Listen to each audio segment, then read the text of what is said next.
Hello, welcome back to my channel, or welcome if this is your first time here. Today I'm going to be sharing two breakfast casserole recipes with you.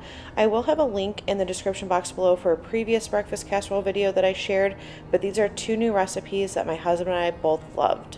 First up, we have an everything bagel breakfast casserole, and to begin with, I'm just going to prep the ingredients for it. So you need to have some shredded cheese. The original recipe calls for white cheddar, and I am using a Monterey Jack cheese here, and I'm just going to go ahead and get that shredded. I've mentioned it many times before on my channel, but if you can shred your own cheese, it's going to taste a lot better and also melt a lot better than if you buy the pre-shredded cheese, and it also is a lot cheaper too, so it ends up saving you money in the end. After that, you want to brown up 1 pound of your favorite breakfast sausage. I'm just using the Jimmy Dean, that's my favorite. And you just want to chop that up into smaller pieces. I love using this kitchen tool, and I will have it linked in the description box below if you're interested in picking one up to it that's very similar. And you just want to let this brown. I always make sure that I let it brown really well because to me that just gives the best flavor to it. And if you wanted to make this dish vegetarian, all you would do is just skip this step. Once your sausage has browned, you just want to remove it from the pan and leave behind the drippings. And then to that, you're going to add in about a tablespoon of butter, melt that in. And then you're going to take your everything bagels. You just want to tear them into like bite-sized pieces and then toast them. And I did this in about 2 batches. The recipe will be linked in the description box below, and it calls for 4 bagels, so I just did it 2 and 2 just because of the pan size that I had and wanting to be able to toast them pretty well. Now you do want to do this so that way it soaks up the liquid mixture a lot more than if you were not to toast them, because toasting them dries them out a little bit so it can soak more of that into it, and it only takes a couple of minutes. Now, while I was browning my sausage and toasting the bagels, I went ahead and prepared the liquid portion of this casserole. So I'm starting out with 8 eggs here, and I'm just going to season them with some salt and some pepper. And then we're going to also add in some green onion and hot sauce. You can leave the hot sauce out. I'm not a huge fan of heat. I'm kind of a baby when it comes to spice, but I do like the flavor that hot sauce gives to it. And because you are going to add in some milk and cream cheese later, that really does calm it down. So this was not spicy by any means. If you like spice, like a lot of heat, then I would just add more to it. That's just going to be to your personal taste. So what I decided to do is go ahead and mix up the eggs with like the herbs and the seasoning, and then I'm going to combine together our cream cheese and milk and then add everything in together because I felt like it would be easier to get it combined. Now again, you don't have to do this separately in dirty 2 bowls, but for me it was just easier. So you're going to start out with your 8 ounces of cream cheese. You do want that to be softened, and then you're going to add 1 cup of milk. And at first, when you're whisking this in, it's going to seem like it's not going to combine. It'd probably be a lot quicker with like a hand mixer or your stand mixer, but I just did it with a whisk, and it does come together. You are going to have like some pieces of the cream cheese that are going to be a little bit bigger, but that's totally fine, and it's actually really good in the casserole because you're going to get those bites of like cream cheese with the bagel, like kind of how you would if you were eating like a regular everything bagel. And here you can see I just went ahead and added that egg mixture into the milk and cream cheese and just whisked everything together until it was pretty evenly combined. And then this is we're going to add in our cheese. I'm adding most of it in. The recipe calls for 2 cups, so you put about 1.5 cups into this mixture and then save about 1/2 cup to top the casserole with at the end. All right, and then to assemble the casserole, I have the sausage in the bottom of my 13 by 9. Then I had the toasted bagels, and now we're just going to top it with the egg, milk, and cream cheese mixture. You just want to spread that out. I'm just going to take a spoon here and kind of stir everything around just to make sure that all of the bagel pieces are getting soaked into that liquid.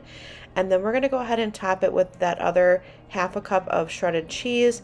And then I just let this sit on the counter for about 30 minutes just so that the bagels can soak up all of the liquid, and then it's going to go into the oven.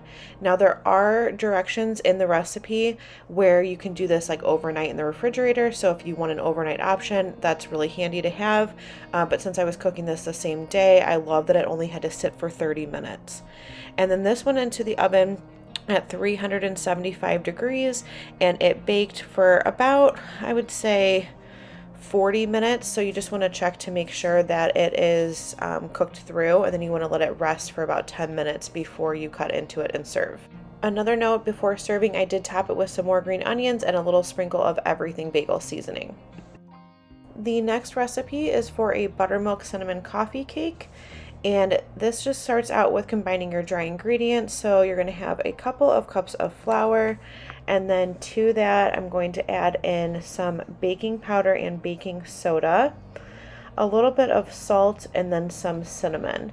And I just like to take a whisk to combine those ingredients together. I feel like it's the easiest thing to do with flour because you don't want to create like any clumps. So if you whisk it, it kind of aerates it around and combines all of the ingredients together nicely.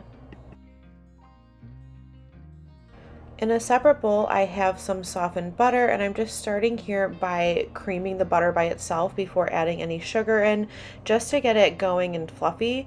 And then to that, you're going to add in some regular sugar and then also some brown sugar. And then you want to go ahead and mix that until everything is creamed well together and you don't have any clumps of sugar and everything is nice and smooth. Then to that, we're going to add 2 eggs, but you're going to add them one at a time. So you'll see here I added 1 egg in. I thoroughly combine that into our butter and sugar mixture, and then I'm going to go ahead and add the second egg in and do the same thing. You want to do this just to make sure that everything incorporates well into your batter.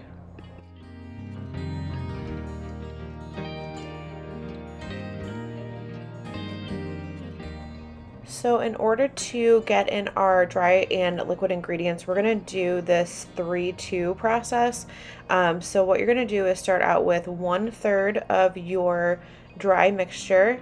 You're going to thoroughly mix that in, and then you're going to add in half of your liquid, and then another third of the dry, and then the other half of the liquid, and then the last third of the dry. So you're starting out with your dry ingredients and you're ending with the dry. The reason that you want to do this is because, again, it's going to help to make sure that it thoroughly mixes in and nothing's like clumping, and you're getting a good blend on it. But it's also going to prevent you from having to overwork the batter, because if you were to add all of the dry in and like all of the liquid, in order to get it well combined, you're going to end up over mixing it. So if you do it in this step, again, starting with about 1/3 of the dry, and then mix it in, your half of your liquid, which again is just the buttermilk here, and then the dry, the liquid, the dry, it's the easiest method to do this. One more thing that I wanted to mention with this process is that I'm not over mixing when I'm doing each step. I'm mixing it just until it's combined and then adding in like the next step of the process. So once we have our batter ready, I'm just going to put that into a greased 8x8 square pan and then combine the ingredients for the topping, which is just some brown sugar, cinnamon, and nutmeg. And I just used a fork to kind of mash that together and stir it together. And then we're just going to use this to go on top of the coffee cake. Now, one thing I will mention is the recipe did say to use an 8x10 pan, and I did not have that. Mine is actually, I think, like an 8.5 by 8.5. So mine's a thicker coffee cake. It did take about 10 minutes longer in the oven than the recipe said as well, but that's because I didn't have the size pan that it called for, but this worked out perfectly, but just keep that in mind. And then you're just going to bake this at 350 degrees until it is set in the middle.